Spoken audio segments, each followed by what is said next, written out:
Welcome to the Well-Being Manifesto podcast, where we translate science and experience into realistic and sustainable ways of living. In each episode, we offer clear and practical strategies to support all aspects of well-being that matter to you, whether in your home, your community, or place of work. The Well-Being Manifesto is hosted by Dr. Moain Dabrh and Dr. David Freeman, who have spent their careers advancing whole person care.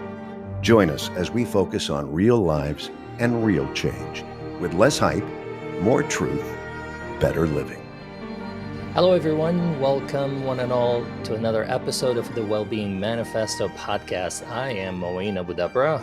And I'm Dave Freeman. Today's guest is Jerold Mande, CEO of Nourish Science, public health leader, nutrition policy expert, adjunct professor at the Chan School at Harvard University, and former senior advisor at the USDA, FDA, and White House under several administrations. Over the course of his career, Jerry has shaped landmark policies on food labeling, tobacco control, dietary guidance, always with a focus on improving population health through evidence and equity. In this conversation today, we explore food as medicine. Jerry, we're honored to welcome you to the Well-Being Manifesto. Well, thank you, Moain and Dave. Pleasure to join you today. Great to have you, Jerry.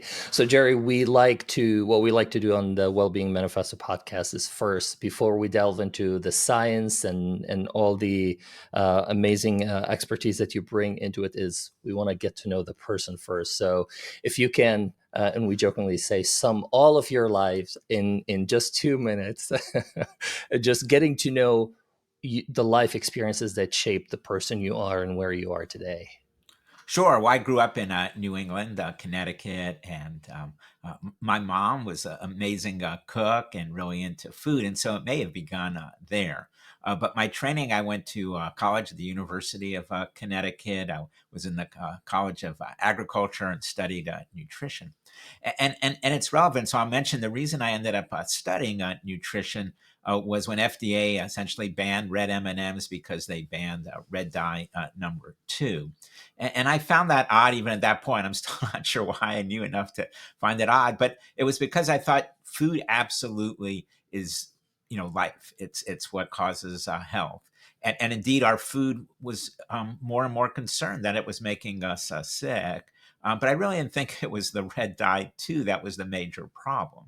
In fact, at that time, I thought it was maybe macronutrients weren't in the right proportion or something else was out of sync. But clearly, food was already then a driver of poor health. This is in the early 1980s. And yet, it was not probably the synthetic dye. But anyway, I studied nutrition, studied agriculture, went to then graduate school at the University of North Carolina in Chapel Hill, where I studied nutrition, public health, and epidemiology.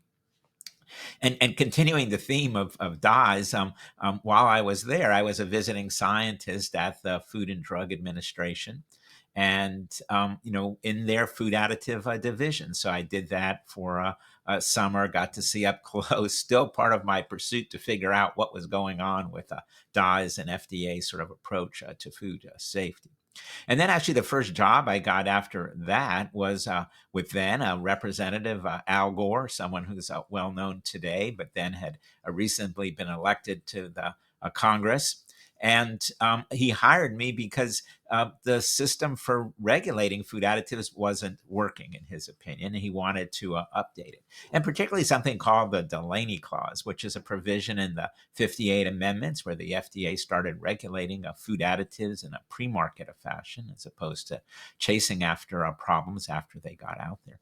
And the law said that there was a zero risk standard, that if there was one molecule of a cancer-causing substance in food, it couldn't be there. The food was banned. But what had happened since the law was written in 1958 to the early 1980s, when I was joining Gore's staff, was that analytical chemistry had changed. So when the law was written, we could measure parts per million. And by then we could measure parts per billion and trillion. So when it was parts per million, we thought we had eliminated them. When it measured down to parts per trillion, they were there. And Gore wanted to update the law. He'd done a lot of environmental work, was used to a 1 in a million lifetime standard, figured it's food, maybe it's 10 million, he didn't know. But there has to be some standard other than zero, because zero is not reachable, that we can hold the agencies accountable. And that was his big thing. He wanted to hold the agency accountable for what it was doing. And interestingly, and I take a minute to tell this story because we couldn't get any support for the legislation. The American people responded and said, no, zero risk is what we want from our food. And that's an important lesson when we'll reflect later on Moain, what's going on now and that. So I tell that story. But I ended up working for Al Gore for 10 years, doing all of his health and environmental policy.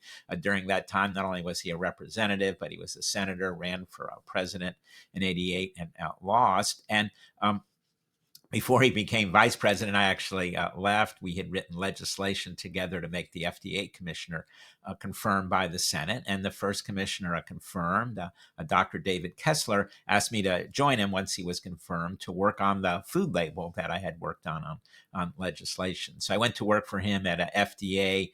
You noted I led the graphic design of the nutrition facts label. So probably the coolest thing I ever got to do in my career. And then we also regulated tobacco, the most impactful thing I was able to do in my career. So when we began that work in the early 90s, 30% of young people in America still smoked. And a leading cause of poor health, a leading cause of death in America.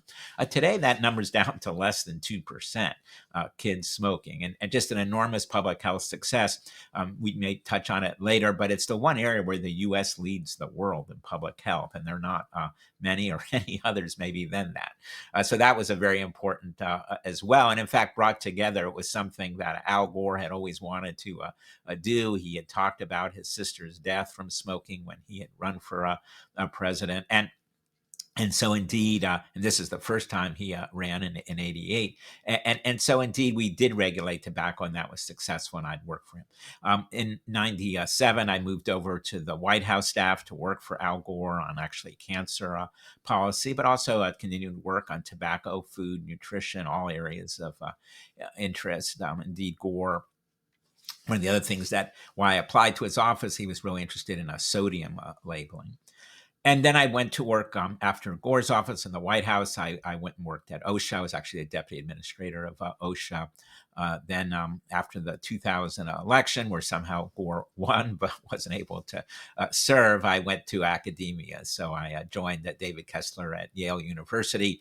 I was there in that interim between Clinton. And then when Obama got elected, I was asked to come back to government, to the Department of Agriculture, first to serve as the deputy undersecretary for food safety, the administration's time top political appointee on food safety. And then later, on my own interest, wanted to switch over to nutrition. So after 2 years, I did that, mainly because when we did tobacco, that was the leading preventable cause of death. But because of the success we had on that, it's now our food. And so I wanted to work on that. And so I did that for the remaining 6 years in the Obama administration. After that, I went to a Tufts School of Nutrition, continued the work there. And today I started my own nonprofit, Nourish Science, a few years ago, and have been leading that effort, which continues the work that I had done throughout my career on food, nutrition, and public health.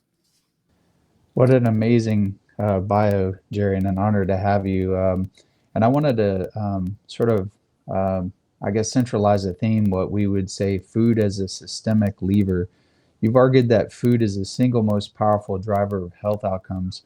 Why do you think our healthcare and public health systems have been so slow to treat food as medicine? You know, in America, we're a democracy. We're also, a capitalist nation, and it's all about how much money we make. And it's been a challenge for prevention. Just the return on investment is outstanding in the long run, but that's not how businesses are judged. They're judged on quarterly returns, and at best a 5-year return, and often you don't see that in prevention. And so there's just not enough money to be made in it. And so as a result, we focus on acute illness and the treating of that illness. I hate to say it, but I talk about that we have a sick care industry, not a healthcare industry. And you all may agree with that. And I think that's a big problem that we have, it's hard to find. I'll give an example. We've been trying to get money for nutrition at the National Institutes of Health. You would think that would be a place that they would be investing in nutrition science. They certainly need to be doing that. Yet it's less than 4% of the budget, and we've fought to try to increase that. Indeed, we feel like there should be a National Institute of Nutrition. And so I've worked for a number of years trying to see that happen. And it's been difficult to get support for it. And so, it's just, in a way, it's unbelievable, because here we have these institutes everyone's heard of, the Cancer Institute, the Heart Institute, the Diabetes Institute, with budgets in the many billions of dollars. And what do they all have in common? They're treating food-caused illnesses, and yet we're not investing in the nutrition to figure out why they're causing our food causes these illnesses, and what to do about it. And we've fought to try to create not only an institute, but it is sort of a step on the way, an office of nutrition research, right?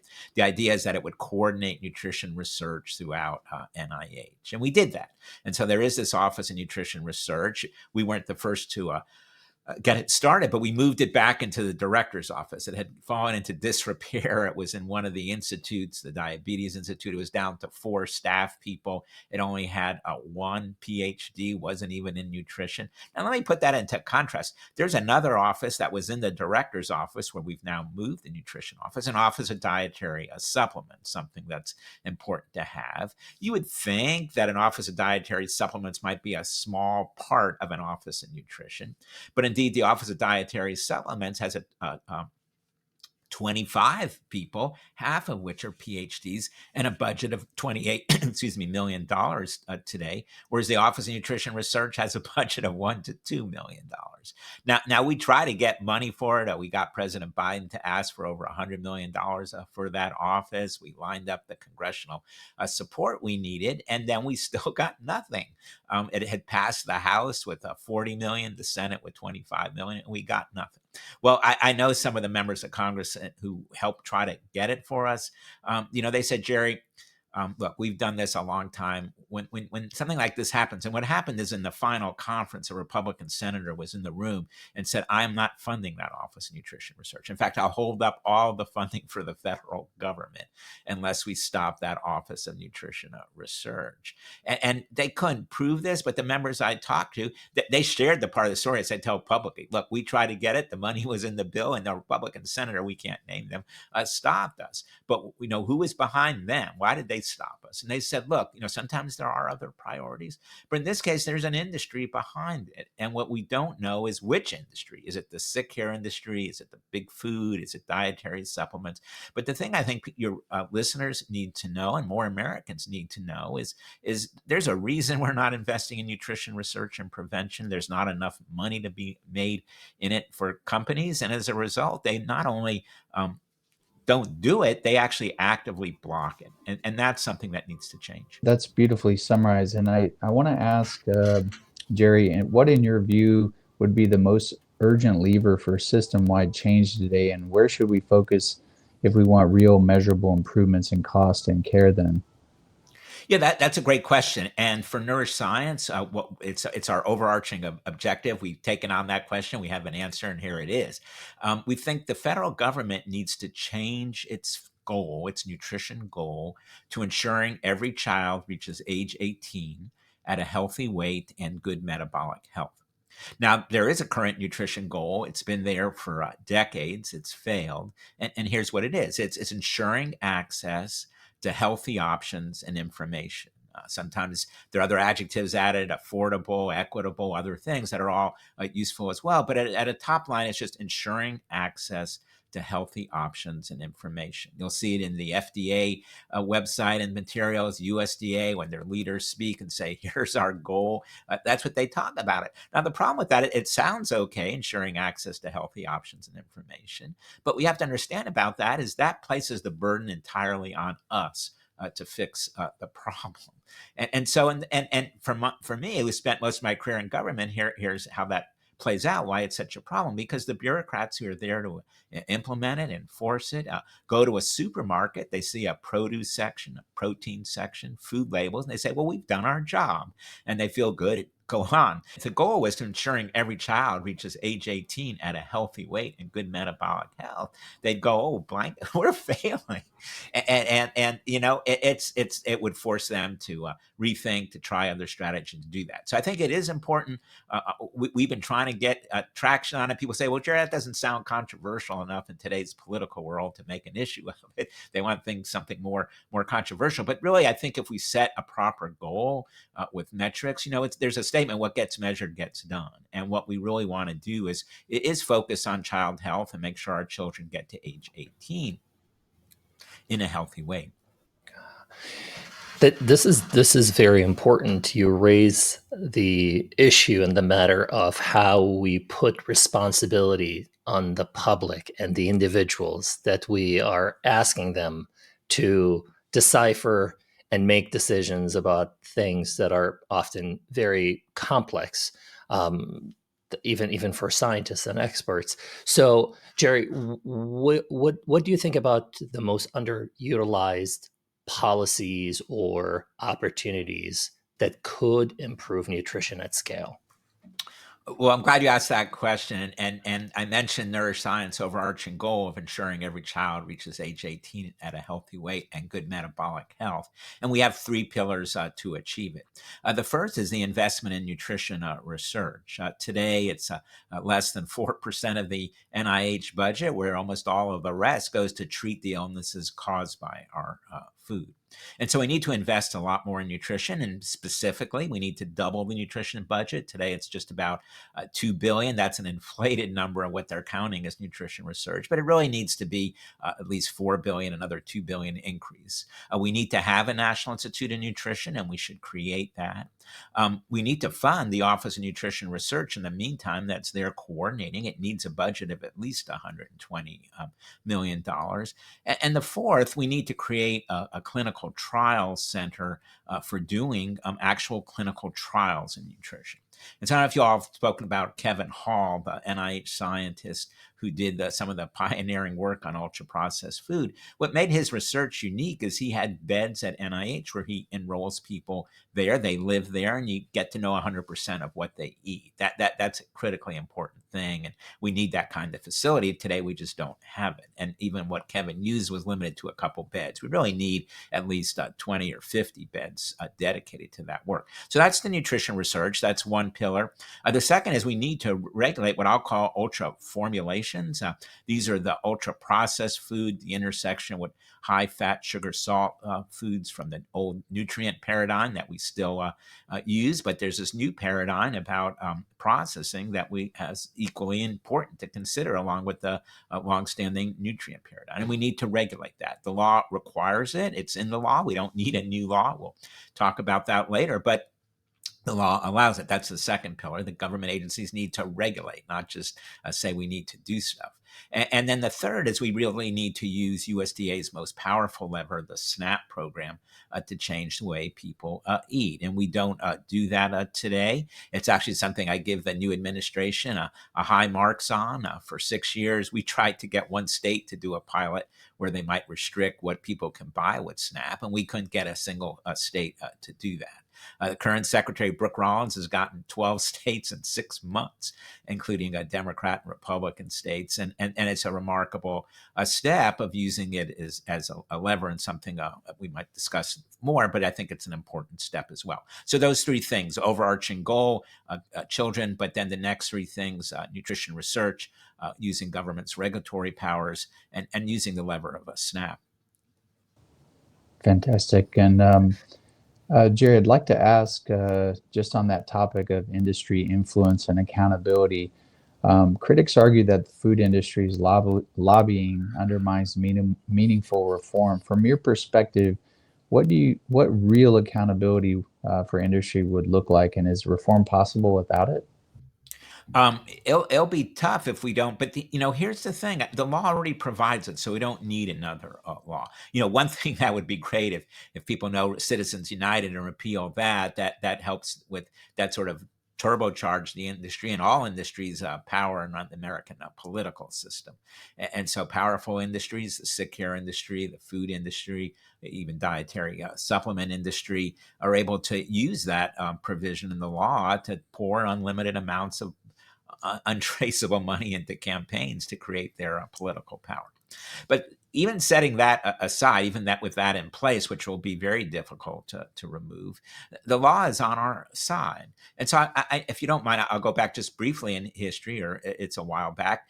Our food safety laws came about in 1906. I'll recommend to both of you, if you haven't read it, read a book called The Poison Squad by Dabrh Blum. It's a great story about how the FDA and USDA food programs were started. And it tells the story of Harvey Wiley, an academic chemist who went to USDA and became the head of the chemistry program there. And he did it, this is in the late 1800s, he did it at a time where our food system was being revolutionized, and the exact right word, but essentially what was happening was Americans for the first time were moving into cities, and we needed a food system to help them. They weren't able, the city dwellers, the farms weren't there, they weren't able to get the food the way, at that time, right, every family had to have a conversation about, well, where are we going to get our food? Who's going to grow it? And someone had to do that in the family. Well, this is a shift that all of a sudden large numbers of people are moving into the city, and there needs to be a processed food system to support them. A food that's shelf stable, that can be purchased in stores and not just grown on farms, but then moved through a series of steps to be in stores.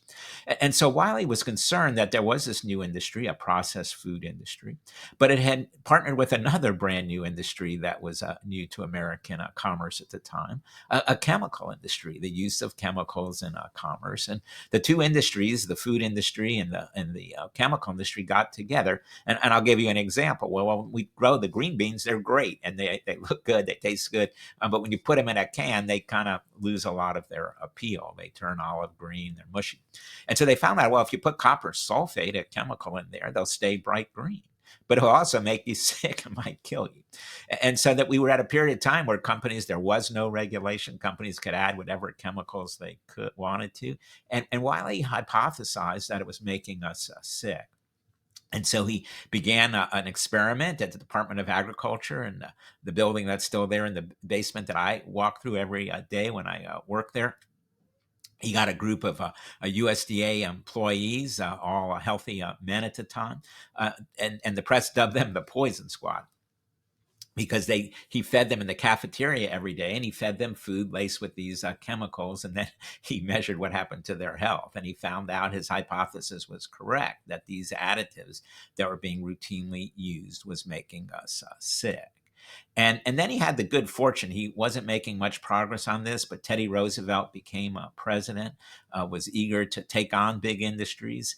And together they wrote what's now the Food, Drug, Cosmetic Act and the Pure Meat Act. And I took a minute to tell that story because it's important that people know that our food safety laws were written with the principal purpose of ensuring that processed food and the chemical additives in those foods don't make us sick.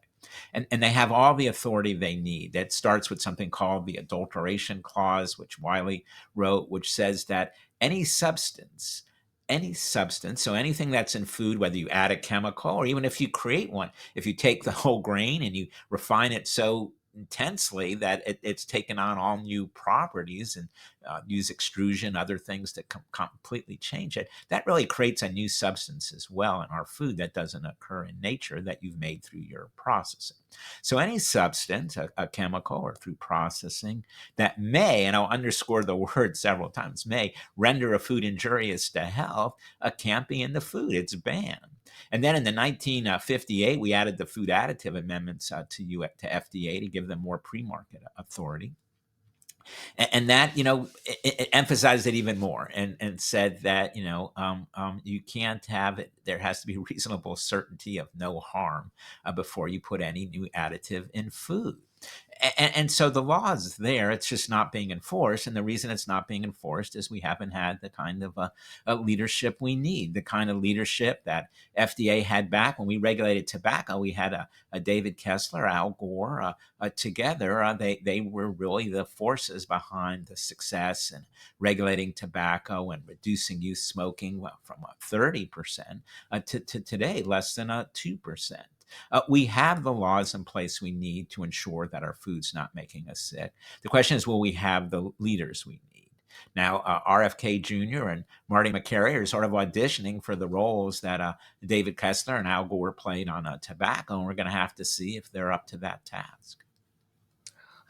It's a great thing to learn about the history, because with Dr. Wiley being the father of FDA and thinking about how also the importance of evolution of laws and policies with the times. And for some time, it felt like we are living in an archaic times with policies that are stuck still in the past and not evolving as fast as the world is evolving, and specifically nutritional world.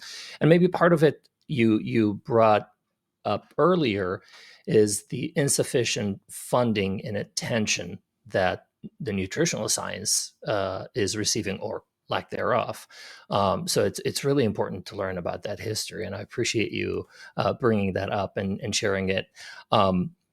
With all these great nuggets of importance and significance and education to our listeners and audience, I want to go back to the point where you brought up food access, and I'm often careful about the word access, because it does not necessarily mean utilization and actually being guaranteed or granted the use of anything. So thinking about equity and inequity in food access, there are so many food deserts and food swamps, and for those who are not familiar with food deserts, is a term for under access and availability of nutritious food in areas, and food swamps is the abundance of unhealthy food in areas.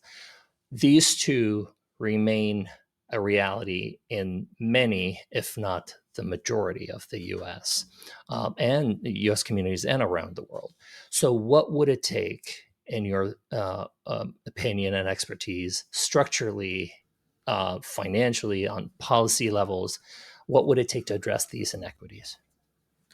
A good question, and it is a continuing big problem in America, access to healthy food and access to food. And again, just to level set us, I would like to go back in history a little bit to provide the same starting point. So there have been, we talked earlier about Harvey Wiley and the turn of the century, and that really was the first big food crisis, I think, in America. Food safety, Americans, was one of the 10 leading causes of death, where the chemical additives, then also the microbes, were making us sick. And so we passed the laws that created FDA and USDA's food safety programs. The next big crisis came in the 1960s with hunger in America. The news media, particularly CBS, brought it to the nation's attention. Indeed, Americans were sick and dying because they didn't have enough food to eat. Conditions that we saw on our TVs other places in the world were happening right here in America. People were sick and dying because they didn't have enough food to eat. And so there was a White House a conference, the first one on food, nutrition, and health, under Richard Nixon was president at the time. On our website at Nourish Science, we have some video clips from that. We put together a piece I did when we held a 50th anniversary conference at Tufts, and you can see more about that history and learn about it there. But what I'll tell you briefly is that what they found was as the conference convened, and there was a Senate Select Committee on Nutrition as well was convened, they quickly found that there was plenty of food in America. That wasn't the problem at all. There was poverty in America, and that was the problem. And indeed, Richard Nixon agreed with that, and he tried to address it. He proposed that we create a $5,000 universal basic income for every American. And the Congress disagreed, and so we didn't get that. But a really fascinating thing happened.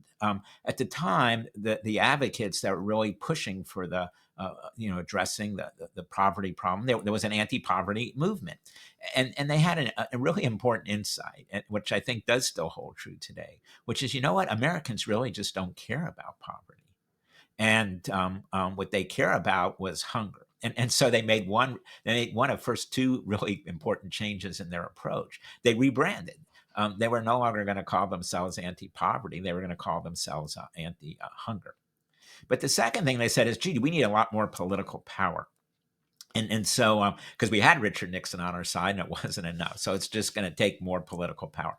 So they looked around and they made a great decision. They came up with the perfect marriage. This new, what they were branding anti-hunger movement, would partner with big food to take on these problems. And it was the perfect marriage. The food companies wanted to sell more food. We needed more food for people. The anti-poverty people now would have a branding that the American people would respond to. As right to this day, we still don't respond to poverty. But when you talk about hunger, people, how can I help, as they should? Though I think they really need to respond to equally to both, because they're so tightly related. So I gave you that story because as a result, then we started putting in place a whole range of programs after that White House conference, and so you had the beginnings of what's today the Food Stamper SNAP program and school meals, but they were greatly expanded. And you start then where indeed people were sick and dying in America because there wasn't enough food to eat. And you fast forward to today, and those programs, there are now 16 of them, make up 80% of the Department of Agriculture budget. And we still have more work to do, but we do a survey each year looking at Americans' access to food. Now, what's changed is, hunger. We still use that term, and I think it's a fine term to use because it really is about a political condition. And there should be no one, certainly no children, but really no one in America should be hungry. But really, no one should in America, especially children, shouldn't have trouble accessing a healthy food or that. And indeed, the food should be there for them. But the challenge of doing that is that there is money there to do it. It's just that at some point, the now anti-hunger movement and the big food industry, probably around the 1980s, should have gotten a divorce, because the anti-hunger people should have realized the food that their partner was making is making the people they care about sick, and that they either need to change that or we need to split up. But they didn't. And it's fine. They wanted to stay focused on the poverty problem, and indeed they deserve just extraordinary credit. Groups like FRAC and Feeding America have done just an amazing job of making sure that the SNAP food stamp program is adequately funded. Pre the Great Recession, when I joined the Obama administration, the SNAP budget was only about $30 billion. At the end of the Great Recession, in 2 years, or not the end, but just in the middle, it was $70 billion. It had gone back down to $60 billion pre-COVID. During the peak of COVID, it was $150 billion, and today it's around the 120, double than it was pre-COVID. And I think Americans often don't know that and lose sight of that, because when you hear about the current debate that there are cuts on SNAP, and there really shouldn't be, and we should make sure that everyone has access to food. But we put a lot of money in it. I think the problem is that it's being used to buy foods that make us sick. People who are poor, first and foremost, they want delicious food, they want affordable food, but it needs to be convenient. The real time problem, the real cost problem for most Americans around food is time and convenience. And so we need a way to address that. And the food that companies are making that are affordable and convenient also make us sick. And that's what needs to change. Those who don't learn from history are doomed to repeat it. And I appreciate you really bringing the historical context and input into this. So maybe because you're talking about programs and approaches through nutrition, whether SNAP, there's a subcategory of this, maybe the newer movement of food is medicine, or food as medicine, and there may be some camps they disagree about what is the appropriate or most more nuanced term to be used.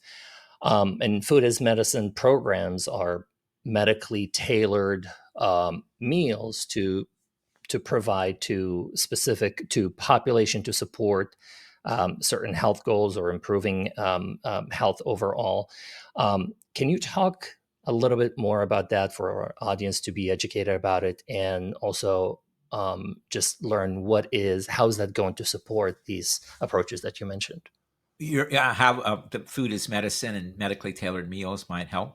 Mhm. Yeah, that's great. No, I mean, the food as medicine is an extremely important movement. I prefer food as health because I think food's superpower is preventing disease, but it can also treat illness. And so there is, I understand where the food as medicine comes from, because it can take people who have advanced chronic disease and actually cure them of those illnesses. But that's hard to do, and probably isn't available to most Americans.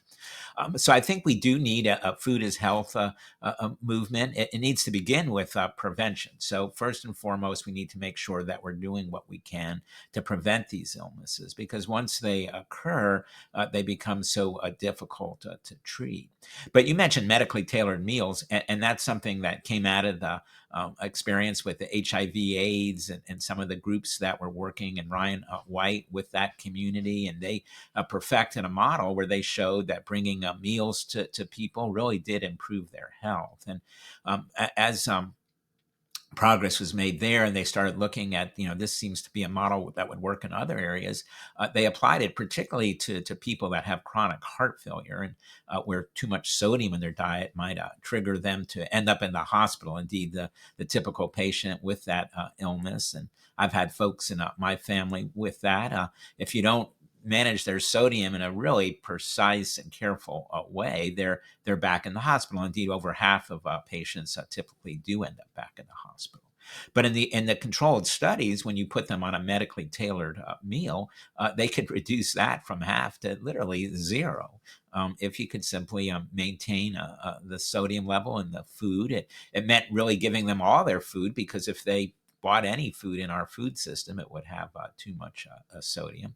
And it also helped to have some additional services to help weigh them, and other things to look at the food environment in their homes and other areas. And so we showed that this is on the other end of the spectrum. You had prevention, I mentioned before, the programs that the government has, like school meals and WIC, that are focused on that. SNAP, that needs to be come focused on that. And then at the other spectrum, the medically tailored meals, and in between, sort of a rich ecosystem of interventions that we need to invest more in. And I think we're starting to do that. I wanted to maybe build on this, and I like that you said food is health, and there's no doubt about that. But food as medicine, and we're talking maybe specifically about the programs that medically tailored meals.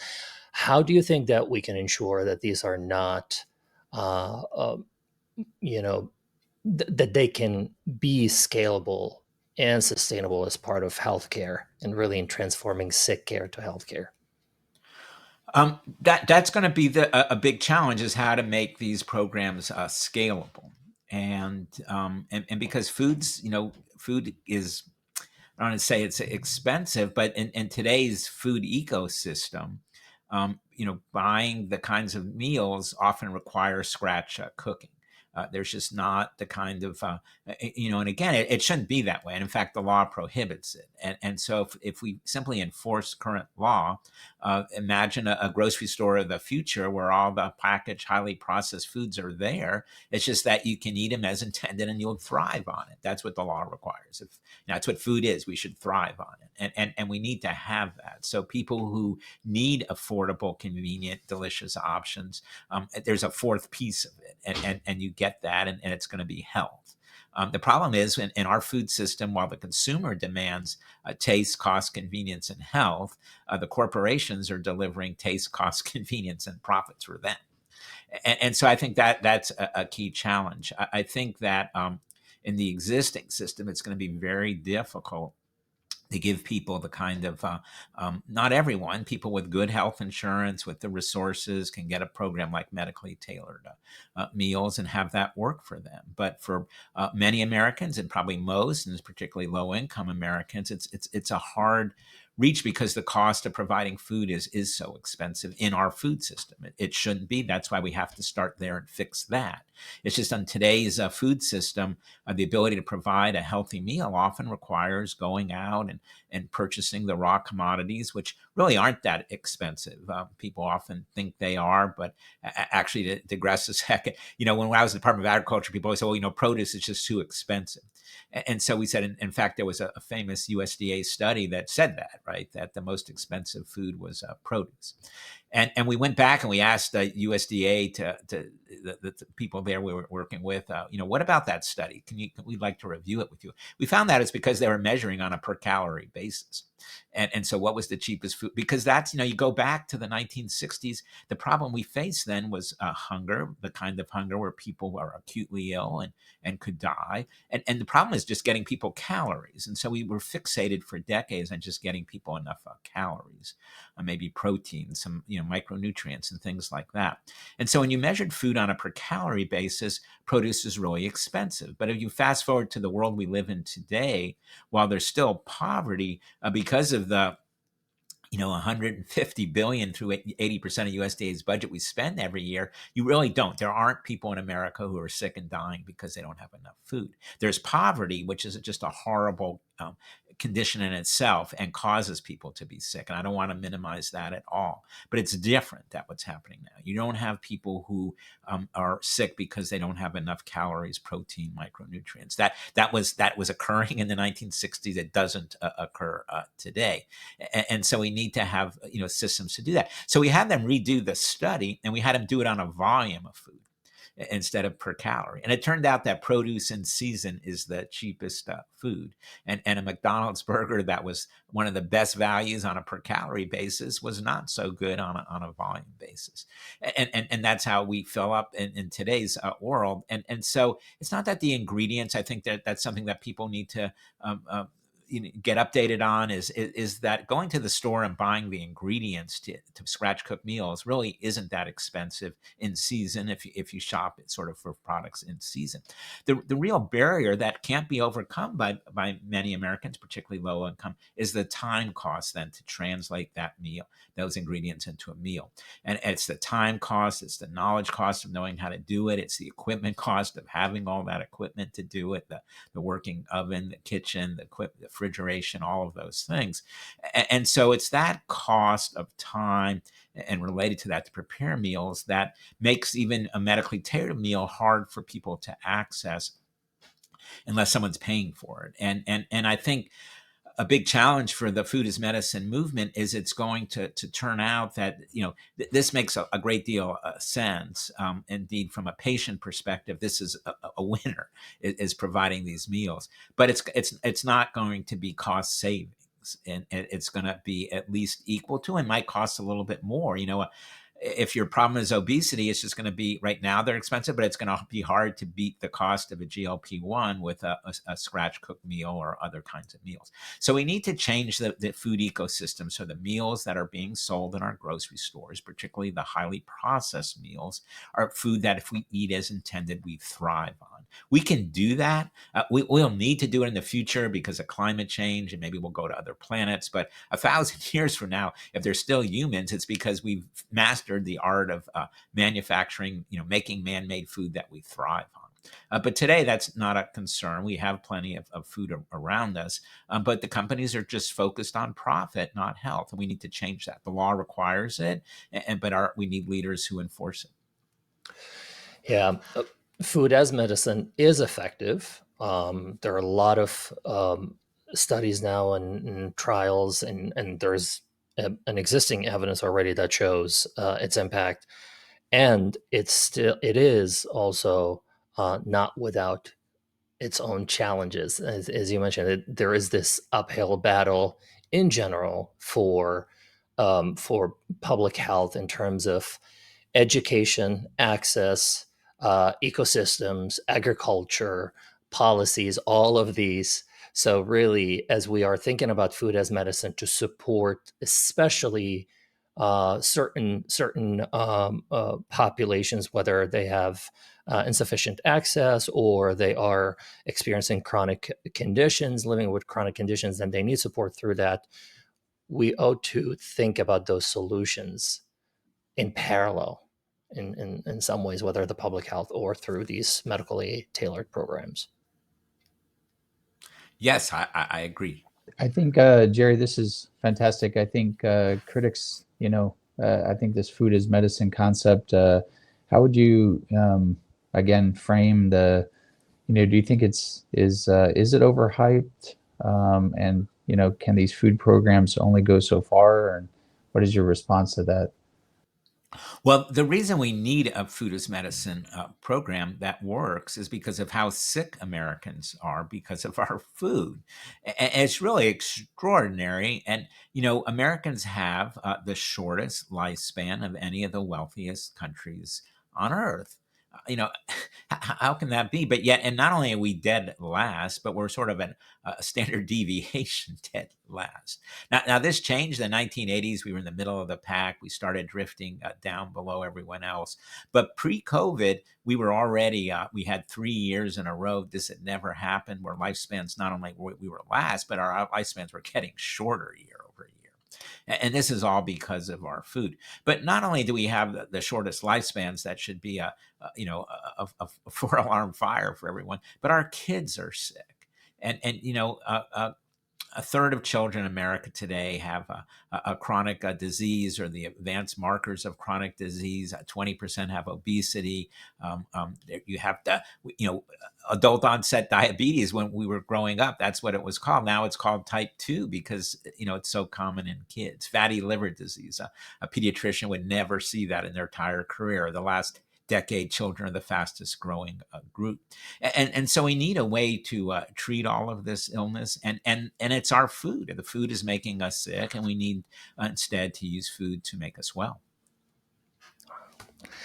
Well, Jerry, you are wealth of information, so we could absolutely listen to so much more, and we would love, hopefully, to have the opportunity with you to come back and listen to more. But before we conclude, since we are the Well-Being Manifesto podcast, and we are invested in the public and individual well-being, we want to ask you about your own well-being and how you take care of your own health. So we like to do a kind of a round of quick questions to just inquire about that. So what is, for you personally, what is one habit or ritual that helps you stay grounded? One thing that really helps, I think, with health that I put at the top of the list is exercise and physical activity. Indeed, I was out this weekend. They had a great thing they do in DC every year. They have a 20-mile bike ride where they close all of the streets. It's not a race. People from little children to adults, all levels of riders are welcome. It's just that all of the main streets in DC is really amazing. You go by all of the sites, all the streets. It's just bikes, 10,000 bikes are riding on the city streets up and down. It's just incredible. And so that, I think that the single most thing, in fact, I think everyone needs to do to maintain good health is exercise is number one. I love it. You're the nutritional expert, and you are promoting exercise, and that's in line of our acronym. We call it lifestyle meds: mind, exercise, dietary choices, and sleep. So next one is a book that you return to often, professionally or personally. Well, that's a great question. There's so many good books. For me, I'm always reading history books about various leaders and how they were able to get a fundamental change in the world, because that's what I'm always trying to do. And there are just so many good examples of that. But on the food space, often I'm actually Marion Nestle's books are all great, and Walter Willett's books are good. Walter's have great recipes in it as well, and so those books are really helpful. Read that, and then more recently, and I have a personal stake on these. David Kessler, who I work with at FDA, has a series of books that I highly recommend. The first is End of Overeating. The second initially was called Fast, Slow Carbs, but in the paperback release is called Food or Fiction. And his most recent book, which is behind me there, is Diet, Drugs, and Dopamine. But they're all sort of an exploration that he and I have taken together. Began when we worked on the nutrition facts label together and designed that. But then, that hasn't made as much progress as we'd like. People are sicker than ever. And so we're really having keep returning to the issue and trying to figure out what is it that we need to do to make our food system well. And he has a great, it's not a book, but a petition he just introduced to the administration and regulating refined carbohydrates. That's worth everyone's reading. And I'll send you a link to it so you can provide it to your listeners. Thank you. And we'd love people to comment on it. So the administration pays attention. Yes. Well, speaking of the administration, what is one thing that you could provide as an advice to leaders currently about healthcare? Yeah, I think that the focus on kids, and we have as the goal ensuring every child reaches age 18 at a healthy weight and good metabolic health. And I think for political leaders, this is so important. It's a lesson we learned in tobacco. And so what makes me optimistic is, and why I continue to be enthusiastic and working in this space, is that I had the experience of confronting a third of children sick from smoking, addiction, and being able to get it down to less than 2%. Now we have the advantages. Children age out of being children, and then you replace. There's a next group, and so you can see the progress where those who had been sick before continued through, often with that. But changing it in children is such a powerful way to get change, and in the long run, it achieves that change. So within a generation, you'll see smoking isn't the big driver of poor health it is today in America. It's just part of the life experience. Those who were older and had those diseases will die, and the children who are coming in behind and the future generations will be well. And so the key thing about it, though, is there's no political disagreement about that. When you start saying that people should eat that or this or as adults, and we found this with smoking even, when you started telling adults what they should do, this is America. We get to do whatever we want to do. Freedom comes before personal freedom comes before anything in America today, and our own liberty comes before anything. And so that's a challenge anytime you try to do something with adults and food policy, is people will be, I'm free to make whatever choice I want. But if you ask about kids, I think you can get a consensus we did on tobacco, and I think you can in food today. And I think it's what to me, there's this MAHA movement, Make America Healthy Again. To me, what it represents is just Americans have had enough. It's a tipping point. It's just that we shouldn't have the shortest lifespans, but even more important, it should not be a challenge as a parent to get your child to 18 without a chronic disease. That shouldn't be the case. It's become the case. Every parent has to worry about it. And I think that's what's out there today is, and you all are part of this in the work you're doing, a big movement of realizing that our food is making us sick. And indeed, food has to be health, and food has to also be a first line of treatment. Well, it's important, as you mentioned earlier, no matter what the movement's name is, it's important to do it through the science, through facts, through policies, through collaboration, and that really speaks to your own career, that you've had a span of experience, that you've worked from different programs to the halls of Congress, and you have brought so much depth, knowledge, challenge, nonpartisan challenge, I should say, and this is really quite enriching experience. And we only scratched the surface. I know we would love to have you back and talk more in depth about these different aspects. So we thank you so much for your time today. We appreciate all the wisdom that you share. We invite our audience, and I encourage everyone to explore your work and writing and Nourish Science. Maybe you can share some information about how to learn more from your work and about your work.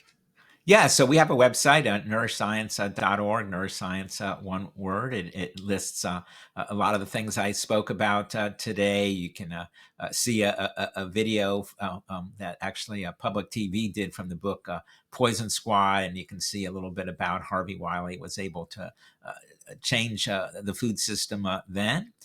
You can also see, I mentioned the video on the 1960s and the first White House conference.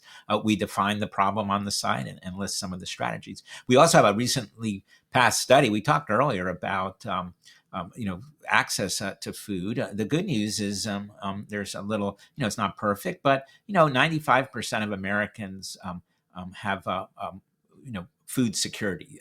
They don't have, there's something called very low, which is where someone actually makes, can't get something they eat, skips a meal, takes some action related to not having. 5% of Americans, that should be zero. It's just outrageous that in America, 5% have that problem.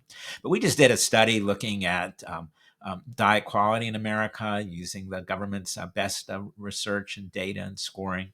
And we found that 86% of Americans would get a failing score on the food they're eating. And indeed, that translates into that you're probably sick. And we see that, right? Half of Americans, in fact, Secretary Kennedy mentioned at his hearing the other day, the latest CDC numbers, more than 76% of Americans have a chronic disease. And almost all of those are caused by our food. So Dave, Moain, it's been great to meet with you, to talk with you today, share the many experiences we've had and work we're doing together. And I look forward to doing it again. I'd love to do that. Thank you so much.